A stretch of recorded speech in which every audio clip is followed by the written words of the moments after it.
मोदी जी का मैं बहुत शुक्रगुजार करना चाहता हूं कि उन्होंने अपनी जान वाकई बचाई है। नहीं, कांग्रेस ने पूरा अपना पाकिस्तानी से मिलके पूरा इनको मरवाने की पूरी तैयारी कर रखी। मान लीजिए कोई मानव बम होता तो आज हम किस स्थिति में होते? क्या वो 1984 वाली स्थिति दोबारा पैदा नहीं हो सकती थी? आप पत्रकार हैं, मैं आपसे पूछ रहा हूं, क्या नहीं हो सकती थी? बिल्कुल हो सकती थी। उनको चन्नी जी जो हमारे हैं सीएम हैं वहां के, तो कांग्रेस के बिल्कुल दोगले पत्ते चाट जो कांग्रेस के हैं, सोनिया गांधी के कहने पे चलते हैं। और कांग्रेस के प्रवक्ता, अधिवक्ता जितने भी हैं, आप सब सुन लीजिए, वो शेर है माननीय नरेंद्र मोदी जी। मेरा नाम हनी भाटिया है। भाटिया जी, ये बताइए कि कल की घटना को आप लोग कैसे देखते हैं? बहुत ही नंदनीय घटना, बहुत ही शर्मनाक घटना। माननीय मोदी जी का काफिला 15-20 मिनट तक रुकने का मतलब है भारत देश की सांसें 15-20 मिनट तक रुक जाना। माननीय मोदी जी ने अखंड भारत दिया हमको। उनको पंजाब के चरणजीत सिंह चन्नी, जिनकी आज की औकात चवन्नी की भी नहीं है, उन्होंने उनके साथ इतना दुष्टाचार कर दिया, इतनी तुष्टीकरण की राजनीति। ना उनको नैतिकता के आधार पर देखा जा सकता है, ना संवैधानिक तौर पे देखा जा सकता है। एक मुख्यमंत्री माननीय प्रधानमंत्री जी को 15 से 20 मिनट एक पुल पे, एक ओवर ब्रिज पे रोक देता है। इसके बारे में उन्हें माफी मांग के तत्काल इस्तीफा दे देना चाहिए। मैं कांग्रेस सरकार को बोलता हूं कि कुछ तो शर्म करो। कितनी बार सिखों का कत्लेआम कराओगे? कितनी बार सिखों को रोड पे बैठाओगे?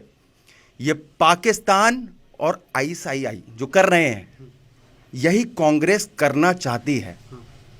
कांग्रेस मेरे लिए दूसरा पाकिस्तान है, क्योंकि मोदी जी अखंड भारत बनाना चाहते हैं और कांग्रेस ने हमेशा इस भारत के टुकड़े टुकड़े किए हैं। आपको ऐसा क्यों लग रहा है? आज आप लोगों ने मतलब विरोध प्रदर्शन भी किया है, पुतले वगैरह भी फूंके हैं, क्यों आप लोगों ने इस तरीके का किया है? वो तो चन्नी जी बोल रहे हैं सुरक्षा को लेकर के कोई भी चूक नहीं हुई है, वो एक तरीके से प्रोपेगेंडा बनाया जा रहा है। भाई साहब, आपका नाम क्या है? गौरव अवस्थी। आप क्या हैं? आप क्या हैं? मैं तो एक तरीके से पत्रकार हूँ। आप लोगों से पत्रकार सवाल हैं? पूछते हैं। हाँ। मैं सरदार बाद में हूँ, पहले हिंदुस्तानी हूँ, और हिंदुस्तानी होने के नाते माननीय नरेंद्र मोदी जी पे हमें बड़ा गर्व महसूस होता है। बहुत ही ज़्यादा फक्र की बात है कि हम लोग को एक ऐसा प्रधानमंत्री मिला है जिसने अखंड भारत, इस पूरे भारत को जोड़ के रखा हुआ है। और चरणजीत सिंह चन्नी, जिन्होंने इतनी घटिया और एकदम नाकारा हरकत करके दिखाई है, वो बहुत ही घोर पाप के बराबर है। पाप के बराबर कैसे? आपकी कम्युनिटी से आते हैं, आप लोगों की बात रखते हैं, वो तो एक तरीके से कहा जा रहा है कि वो वहाँ पे जो सभा होनी थी मोदी जी की, वहाँ पे कह रहे हैं कि भीड़ वगैरह आ नहीं पाई थी, इस वजह से ड्रामा रच रहे हैं मोदी जी। वहाँ बहुत भीड़ थी। ये फेसबुक पे, ट्विटर पे बहुत फोटोएं चली हैं। आप खुद एक पत्रकार हैं, आपको अच्छी तरह मालूम है वहाँ कितनी भीड़ थी। और अगर वहाँ भीड़ नहीं थी तो मोदी जी को जाने से रोका क्यों गया? ये सुरक्षा में सेंध लगा के बिल्कुल उन पे हमला करने जैसी बात है। आप ही मान लीजिए, जहाँ पे इतने बंदे इकट्ठे हो जाते हैं, इतने नागरिक इकट्ठे हैं, मान लीजिए कोई मानव बम होता तो आज हम किस स्थिति में होते? क्या वो 1984 वाली स्थिति दोबारा पैदा नहीं हो सकती थी? आप पत्रकार हैं, मैं आपसे पूछ रहा हूँ, क्या नहीं हो सकती थी? बिल्कुल हो सकती थी। कि वो आपकी कम्युनिटी से आते हैं। चन्नी जी, मेरे हाथ में 5 उंगलियां हैं, ये 5 उंगलियां बराबर नहीं होती है। वो तुष्टीकरण की राजनीति करते हैं, हम जोड़ने की राजनीति करते हैं। हम हमेशा सड़कों पे उतरे हैं कोरोना काल में, सड़कों पर उतर के खाना बांटा, और ये सब किसके नेतृत्व में हुआ है? माननीय मोदी जी के नेतृत्व में ही ये सब कुछ संभव हो पाया है। आप बताइए, अखिलेश यादव जी कहाँ थे? कांग्रेस की सरकार कहाँ थी? ये पप्पू कहाँ था? पप्पू था भारत के अंदर ना, वो बाहर गया हुआ था। आज भी नहीं। अच्छा, एक और तस्वीर वायरल हुई है कि जिस तरीके से मोदी जी वहाँ पे पुल पे लगातार 20 मिनट तक रुके रहे, और तमाम सारे वहाँ पे पुलिसकर्मी थे, वो एक तरीके से वहाँ पे चाय पी रहे थे, आराम से एंजॉय कर रहे थे, किसी तरीके का उनको फर्क नहीं पड़ रहा था। ये तो जब सरकार आपका साथ देगी, सरकार का जो आदेश होगा वो वहाँ की पुलिस करेगी, क्योंकि सरकार को पहले से मालूम था एक प्रधानमंत्री जी का प्रोटोकॉल होता है। प्रधानमंत्री जी यहाँ पे भी आए, कानपुर आए, बाय रोड गए थे 134 किलोमीटर। यहाँ पे उन्हें समस्या नहीं हुई। ये उत्तर प्रदेश है, यहाँ समस्या नहीं हुई। पंजाब में समस्या क्यों? उस पर टिकैत जी बोल रहे हैं कि नहीं, कि 120 किलोमीटर 110 किलोमीटर का उनको यात्रा नहीं करनी चाहिए थी सड़क पे? क्या एक प्रधानमंत्री जी को आप बताएंगे कि उन्हें क्या करना चाहिए था, क्या नहीं करना चाहिए था? कुछ प्रोटोकॉल होते हैं जो सबको फॉलो करने पड़ते हैं, लेकिन इसमें जो चूक की है ये चरणजीत सिंह चन्नी ने, और जिस पे जो बयानबाजी चल रही है घोर निंदनीय है। ये कांग्रेस के चुने हुए ऐसे हैं, इनको कुछ नहीं मालूम है, इनको खाली भेज दिया गया है। ये कांग्रेसी हैं, इनको ये नहीं मतलब है कि इंसान कौन है। बीजेपी के जो हमारे प्रधानमंत्री जी हैं, इन्होंने देश के लिए सब कुछ अच्छा किया है, ठीक है। ये किसी को नीचे भेजते हैं तो वो अपना छोटा भाई, अपना बच्चा, अपना कार्यकर्ता समझ के भेजते हैं। ये भेजते हैं एक तरीके से कि सिख वोट काटेंगे, इसलिए उनको वहाँ से भेजा है। कांग्रेस की चाल है, राहुल गांधी, सोनिया वाड्रा, तो ये जो कांग्रेस है बिल्कुल इतना, और सिख विरोधी ये सोच रहे थे कि जो सिखों का ये मतलब वहाँ कुछ हो जाएगा तो सिखों का और हिंदुओं का आपस में बैर कर देंगे, ठीक है। इनका ये प्रोपोगंडा था कि सिखों का और हिंदुओं का आपस में बैर कर देंगे, पर हम लोग जो एकता अखंडता है, हम लोग देखिए सब एक हैं। अच्छा, जैसे प्रियंका जी तो यूपी में मतलब घूमती रहती हैं, उनको इस तरीके की कोई भी प्रॉब्लम नहीं होती, इस तरीके का कोई भी टारगेट नहीं किया जाता कि मतलब सुरक्षा वगैरह की कोई भी दिक्कत हो। लेकिन जब एक देश के पीएम जाते हैं वहाँ पे, तो इस तरीके की सुरक्षा में चूक होना किस तरीके से आप लोग देखते हैं? आज की डेट में ये बताइए सबसे ज़्यादा खतरा किसको है? पीएम मोदी को, क्योंकि पीएम मोदी ने ऐसा विरोध सबसे झेला है।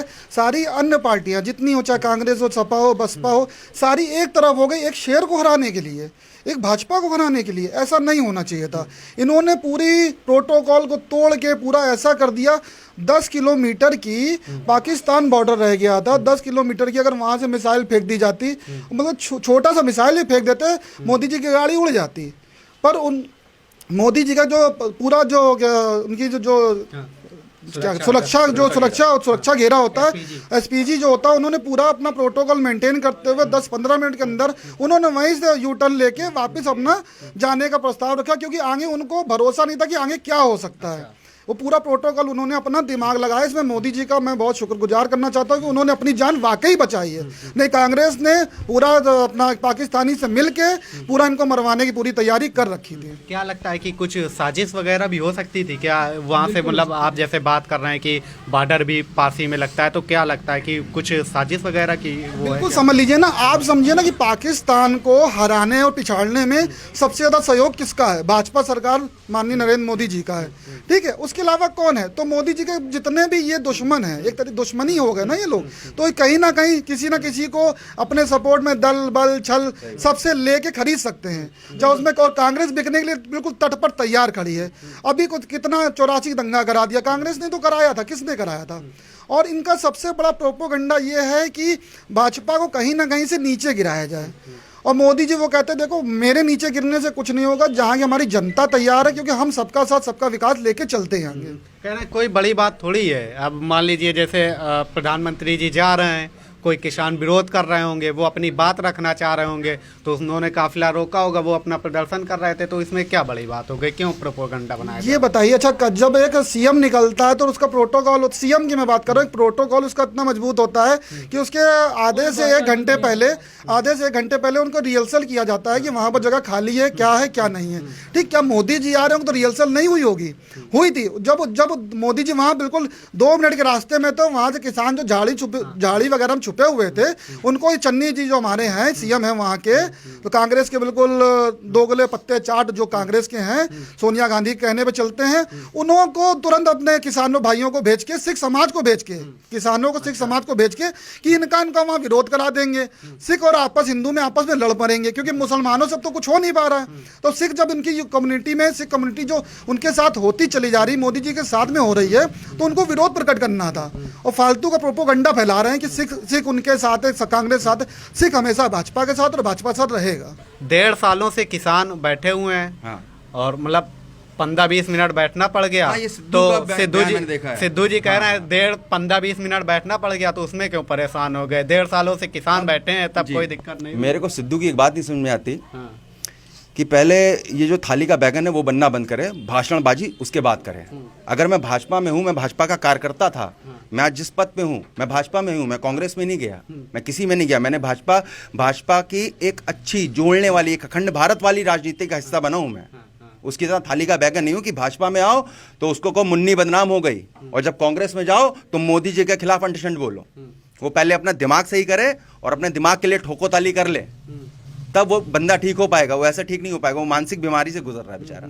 क्या लगता है आपको ये जो घटना हुई इसको आप किस तरीके से देखते हैं? पहली बात तो बीजेपी के प्रधानमंत्री नहीं है, वो इस देश के प्रधानमंत्री हैं, बहुत बढ़िया। समझे। और रही बात रैली की, तो ये रैली फ्लॉप नहीं थी, फ्लॉप करने की साजिश थी। अच्छा। अगर ये फ्लॉप ना करनी होती तो उनको बीच में रोका ही ना जाता। और रही बात ये कि ये जो एक कांग्रेस जो वहाँ प्रदेश की सरकार है, जो एक प्रधानमंत्री, जो देश के प्रधानमंत्री उनकी सुरक्षा नहीं कर पाए, तो कल को ये देश की क्या सुरक्षा करेगी? बिल्कुल सही बात है, बहुत अब इस तरीके से समझे, देश का एक इतना मान लिया फर्स्ट बंदा, उसकी सुरक्षा नहीं कर पाई तो ये देश की क्या करेगी? और ये दोगली है, ये कांग्रेस किसी की नहीं है, ना ये सिखों की है, ना हिंदुओं की, ना मुसलमान लोग, जो देश की नहीं है वो यहाँ के व्यक्तियों की क्या होगी? और रही बात ये कि जो मैं अब क्या बोल सकता हूँ? बोलिए। अच्छा, कहा जा रहा है कि मतलब जो रैली वगैरह थी उसमें चन्नी जी कह रहे थे कि लाखों की भीड़ जुटाने का था, 700 लोग आ पाए होंगे, 600-700 लोग, पूरी सीटें खाली पड़ी थी, इस वजह से ये सब किया। वो लाखों की ही भीड़ थी, इसी मारे रैली को फ्लॉप कराया गया है। अगर लाखों की भीड़ ना होती तो उनको जाने दिया जाता, उनका रास्ता क्यों रोका गया? कह रहे हैं कि फ्लाइट से पहले जाना था, अब बाई रोड वाला ये अचानक से प्लान बना होगा, उनको मालूम नहीं था। यूपी में भी तो हुआ, अब सिर्फ 5 मिनट में यूपी सरकार ने यहाँ पे पूरे रास्ता बनाया था, सिर्फ 5 मिनट पहले। सिर्फ मौसम यहाँ का भी यूपी में तो खराब था। अगर कोई प्रोटोकॉल होता, मुख्यमंत्री हो, उप मुख्यमंत्री हो, उसकी क्या कहते हैं, रास्ता क्लियर होता, उसमें परिंदा नहीं मार सकता। और देश के प्रधानमंत्री में ये हाल है, जहाँ परिंदा नहीं पर मारना चाहिए वहाँ पे प्रदर्शनकारी उतार दिए गए। वहाँ का डीजीपी कह रहा है हम फोन नहीं उठा रहा, मुख्यमंत्री चन्नी वहाँ के फोन नहीं उठा रहे हैं, जो सही से जवाब नहीं दे रहे हैं। वो तो कह रहे हैं हम देशभक्त हैं, चन्नी जी कह रहे हैं हम लोग तो देशभक्त हैं, मोदी जी के लिए हम लोग खून पसीना बहा सकते हैं, मोदी जी के लिए हम जान दे सकते हैं, सब कुछ कर सकते हैं मोदी जी के लिए, मोदी जी की सुरक्षा में किसी तरीके की चूक नहीं हुई। उनकी जान जाने के बाद ही ये मानते कि ये देशभक्त है। जब वहाँ प्रधानमंत्री पहुँचे हैं तो ये कौन सी उनकी सुरक्षा थी, ये कौन सी देशभक्ति थी जो उनका रास्ता रोक लिया गया? उनको 20 मिनट उस पुल पे, अगर भाई ये एसआई और ये पाकिस्तान और ये आपका कांग्रेस की ये मिली जुला काम था, जो उन्होंने इसका प्रोपेगेंडा इसका बनाया, इसका ये यहाँ पे। अच्छा। ये इनकी जान जाने का बहुत खतरा था। ये क्या कहते हैं, चन्नी जी का कोई ये बाद में जो बयान आ रहा है कि ये कोई ऐसी बात नहीं, वैसी बात नहीं है, प्रदर्शनकारी हैं, ये पूरा इनकी सुनोजी साजिश थी। अगर ये साजिश ना होती तो ये रैली पे जाने देते, तो रैली फ्लॉप करने की ही साजिश थी। जो कह रहे कि वहाँ पे बंदा नहीं बचा, ये अगर रैली ठीक ठाक थी, फर्स्ट क्लास खूब बंदा था वहाँ पे, ये रैली फ्लॉप करने के लिए इन्होंने ये किया है। कहते हैं कि पंजाब वगैरह में कोई जनाधार नहीं है बीजेपी का, इस वजह से मतलब वहाँ पे कुछ ऐसा स्टंट वगैरह किया जा रहा होगा कि जिससे मतलब एक तरीके से इमोशनली वोट लिया जा सके, ये सब वोट के लिए ये सब चीज़ों को अब किया जा रहा है। पंजाब में सरकार किसकी है? कांग्रेस की। कांग्रेस की सरकार है। वहाँ पे जितना कुछ भी हुआ है उसके दावेदार सारे ये चरणजीत सिंह चन्नी है, कांग्रेस सरकार है। हाँ, अगर ये बात उत्तर प्रदेश की होती तब आप ये चीज़ बोल सकते थे कि हाँ भाजपा करा सकती है, लेकिन वहाँ पे सरकार तो कांग्रेस की है। और जितना बंदा बैठा हुआ था वहाँ पे, ये सब सरकार का बैठा हुआ था, किसान की वेशभूषा में। ये लड़वाने का काम सिर्फ कांग्रेस कर सकती है और कोई नहीं कर सकता है। जो पाकिस्तान के मंसूबे हैं वही इनके हैं। भारतीय जनता पार्टी में माननीय नरेंद्र मोदी जी अभिनंदन को 2 दिन के अंदर पाकिस्तान को चेतावनी देके वापस ले आते हैं। कांग्रेस सरकार में कितने ऐसे अभिनंदन थे जो गए और आज तक वापस नहीं आए? ये बताइए कितने थे? कोई हिसाब किताब नहीं होगा, आप उंगलियों पे उन्हें नहीं गिन सकते हैं, आप गिनती नहीं कर सकते हैं। पाकिस्तान अंदर घुस आता था, मारता था, बहुत कितना कुछ होता था। एक बार भी माननीय नरेंद्र मोदी जी के प्रधानमंत्री बनने के बाद पाकिस्तान की हिम्मत नहीं है कि आज हिंदुस्तान को टेढ़ी निगाह से देख पाए।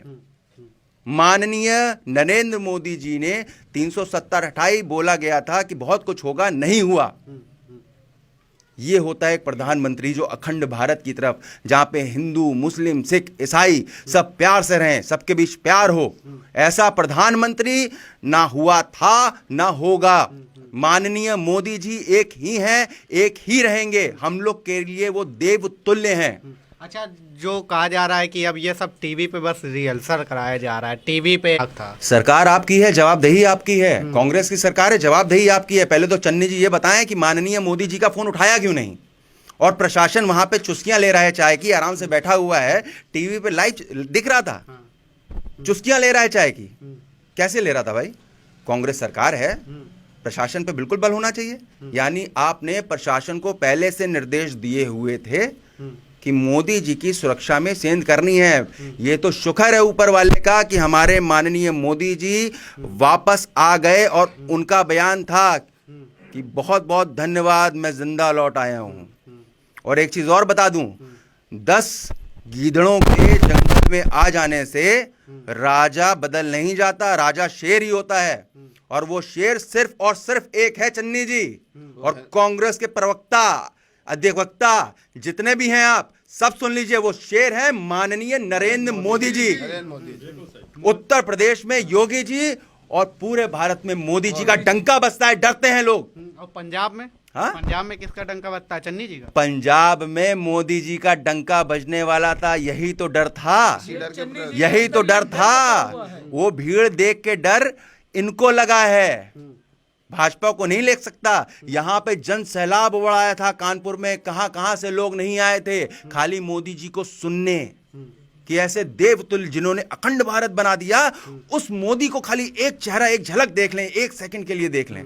सोचिए वो क्या रूपरेखा होगी, कितनी शक्ति होगी जो लोगों को इतनी दूर दूर से खींच लाती है, आकर्षित करती है अपनी तरफ। उन्होंने क्या नहीं किया लोगों के लिए, वैक्सीनेशन के प्रोग्राम, कोरोना काल में खाना खिलाना देना, सब कुछ, कितने कितने ऐसे उन्होंने समाज के लिए वो सब कुछ करके दिखाया है जो आज तक की कोई सरकार नहीं कर पाई। ये सिर्फ और सिर्फ लुभाने का काम करते हैं और ये अंदर से पाकिस्तान से मिली हुई सरकार है। क्योंकि जो पाकिस्तान के मंसूबे, मैं फिर से बोलता हूं, जो पाकिस्तान के मंसूबे हैं वही कांग्रेस सरकार के मंसूबे हैं। वो इस अखंड भारत को तोड़ना चाहती है और हम इसको टूटने नहीं देंगे। यहां पे हिंदू, मुस्लिम, सिख, ईसाई ये सब भाई हैं हमारे, और यहां पे हम लोग कभी नहीं आपस में लड़ेंगे। ये कांग्रेस सरकार के मंसूबे हम भाई मिलके हटाएंगे।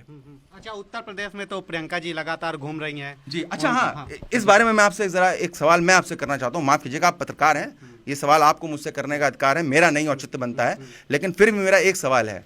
आपने बताया कि कांग्रेस की प्रियंका वाड्रा जी, आप गांधी बोल सकते हैं, मैं नहीं, क्योंकि वो वाड्रा हैं। प्रियंका वाड्रा जी उत्तर प्रदेश में घूमती हैं कहीं भी, मुझे ये बताइए उत्तर प्रदेश में आज तक उनके साथ ऐसा व्यवहार किया गया? नहीं, जैसा मोदी जी के साथ हुआ है आज, कभी नहीं। क्यों? क्योंकि उत्तर प्रदेश में भाजपा की सरकार है, माननीय योगी जी हैं, योगी महाराज जी हैं, इसलिए उत्तर प्रदेश सेफ है, बचा हुआ है, यहां पे कोई ऐसी हरकत नहीं कर सकता। बताइए कि मतलब सिख कम्युनिटी के जैसे बात करते हैं तो चन्नी जी हो गए, या मतलब कांग्रेस ने एक तरीके से आप लोगों का पूरा भरोसा जीता हुआ है, आप लोगों के लिए बहुत काम किया हुआ है, लेकिन आप लोग क्यों विरोध कर रहे हैं उनका? मतलब आज चन्नी जी का आप लोग क्यों पुतला फूंक? ये बताइए, सन 84 का दंगा किसने कराया? कांग्रेस ने कराया था ना। तो उसका विरोध हम लोग क्यों नहीं करेंगे? जब मौका मिलेगा हम तब करेंगे। क्योंकि कांग्रेसियों ने सिखों के खिलाफ हमेशा अंड बंड संड बोला है, क्योंकि उल्टी सीधी उनकी राजनीति रही है। ठीक है, सिखों में बोलते थे कि जब उनका हुआ तो कहते हैं कि बड़ा पेड़ गिरता है तो छोटे पत्ते हिलते हैं, ऐसे। मतलब सिख समाज के लोग ऐसे नहीं हैं, क्योंकि उनको आहुति बहुत पहुंची। और जो हमें नहीं लगता कि सिख समाज को ये सोचना चाहिए कि वो कांग्रेस में क्यों जुड़ रहे हैं। अब वो लेकिन 84 वाली बातें सब खत्म हो चुकी हैं, क्योंकि अब बदलाव की आंधी है, प्रियंका गांधी हैं, राहुल गांधी हैं, ये सब यूथ आइकॉन है, मतलब नए लीडर हैं, ये सब आप लोगों की बात सुनने। कौन यूथ है? कौन? प्रियंका गांधी यूथ है? लड़की है क्या? वो औरत है, ठीक, लड़की नहीं है। उनकी उम्र मेरे ख्याल से 40-45 से ऊपर की होगी, ठीक है ना।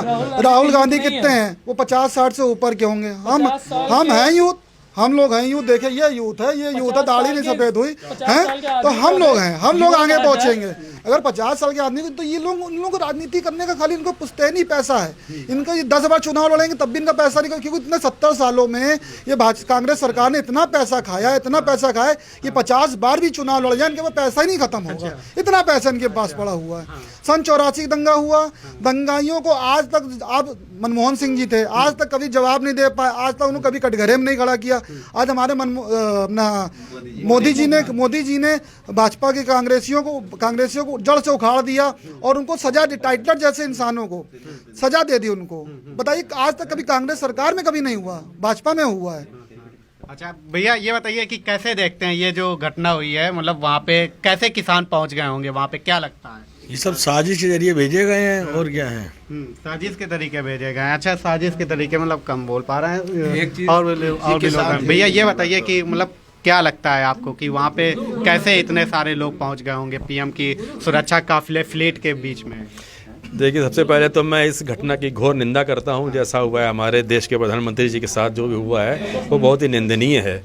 और ऐसा क्यों हुआ, क्या हुआ, ऐसा बहुत सी बातें हैं, लेकिन निश्चित रूप से ये बहुत ही गलत कार्य हुआ है। हमारे देश की प्रधानमंत्री के साथ सुरक्षा में भारी चूक हुई है।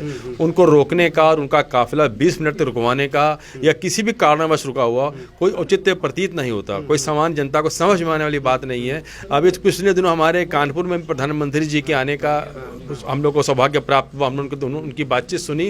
इन लोगों के जो प्रोग्राम होते हैं लास्ट मोमेंट पे भी बदल सकते हैं। इन लोगों के ABCD 4 प्लान तक होते हैं कि जैसे ये प्लान, जैसे किसी रोड में परेशानी होगी तो इस तरह मतलब जहाँ भी उनको पहुँचना है तो पहुँचना है और निश्चित समय पर पहुँचना है।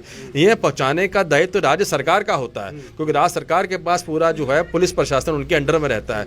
तो ये उनको पहुँचाना चाहिए था और हर हालत में पहुँचाना चाहिए था। और जो चूक हुई है पूरी तरह उनकी जिम्मेदार राज्य सरकार की है, जिसकी चन्नी जी मुख्यमंत्री हैं। तो पूरी जिम्मेदारी इनको खुशी खुशी स्वीकार करके माफी मांग के ये घटना को पटाक्षेप कर देना चाहिए। जी हाँ, और इस्तीफा देना चाहिए, इस्तीफे से माफी मांग के और ये घटना को खत्म कर देना चाहिए। ये हमारे देश के स्वाभिमान का प्रश्न है और इसी में पूरे हमारे देश की जनता का राय छुपी हुई है और ऐसा ही होना चाहिए। चन्नी जी तो कह रहे हैं मतलब हम सीएम साहब के लिए जान भी दे सकते हैं, मतलब हम सम्मान करते हैं पीएम साहब का। ऐसी कुछ बात नहीं हुई थी, सिर्फ एक तरीके से प्रोपेगेंडा बनाया जा रहा है। नहीं, तो देखिए, जान तो खैर हमारा पूरा भारत देश 135 करोड़ जनता उनके लिए दे सकती है, ये कोई बड़ी बात नहीं है। और लेकिन ये है कि उन्होंने 20 मिनट क्यों रुकवाया, इनका स्पष्टीकरण कारण भी कोई नहीं बता पा रहे ना। ये कोई भी वैलिड रीजन नहीं बता पा रहे, खाली ये दाएं बाएं कर रहे हैं, ये नहीं वो। लेकिन इसके पीछे, और सबसे बड़ी बात है, जिस जगह पे उनका काफिला रुका है वो बहुत ही सेंसिटिव जगह थी। अगर नॉर्मल होता, जैसे हो सकता है कि कानपुर लखनऊ में ऐसा कभी घटना हो जाती है, यहाँ कोई चिंता की बात नहीं है क्योंकि हम सब हैं। लेकिन वो पाकिस्तान से मात्र कुछ किलोमीटर की दूरी पर जो घटना हुई है, ये निश्चित रूप से बड़ा सोचने की बात है। और मैं तो कहता हूं इस बारे में निश्चित रूप से एक जांच होनी चाहिए, उच्च स्तरीय सरकारी अधिकारियों की जांच होनी चाहिए। सुरक्षा लेवल कैसे चूकी भारी, और जो भी जिम्मेदार अधिकारी या जिम्मेदार जो भी अधिकारी हो उसके विरुद्ध कठिन से कठिन जो है और सख्त से सख्त कार्रवाई होनी चाहिए। आपको ये कैसे लगता है कि इतनी बड़ी फ्लीट के, पीएम साहब की फ्लीट के बगल में कैसे किसान वगैरह पहुंच गए होंगे, वहां पे कैसे पहुंच गए होंगे इतने सारे लोग?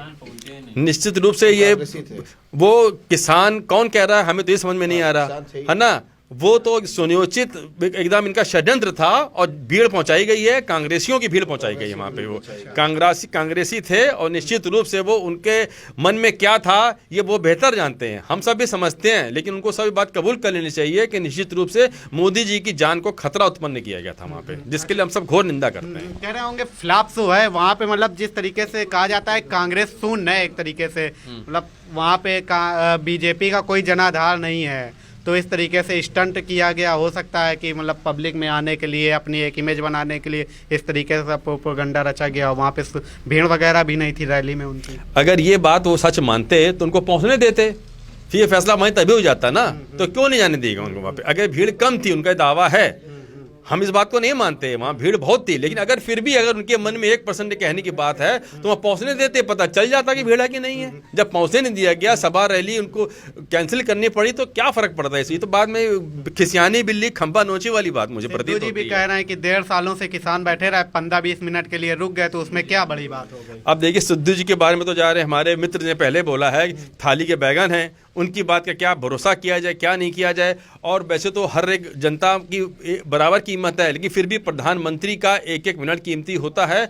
और किसानों ने धरना प्रदर्शन किया वो एक अलग बिंदु है, और ये मोदी जी प्रधानमंत्री की हैसियत से किसी जगह जा रहे हैं, उनको नहीं समझने समय पे पहुंचने दिया गया, उनके व्यवधान उत्पन्न किया, ये एक अलग इशू है, इसकी मैं घोर निंदा करता हूँ।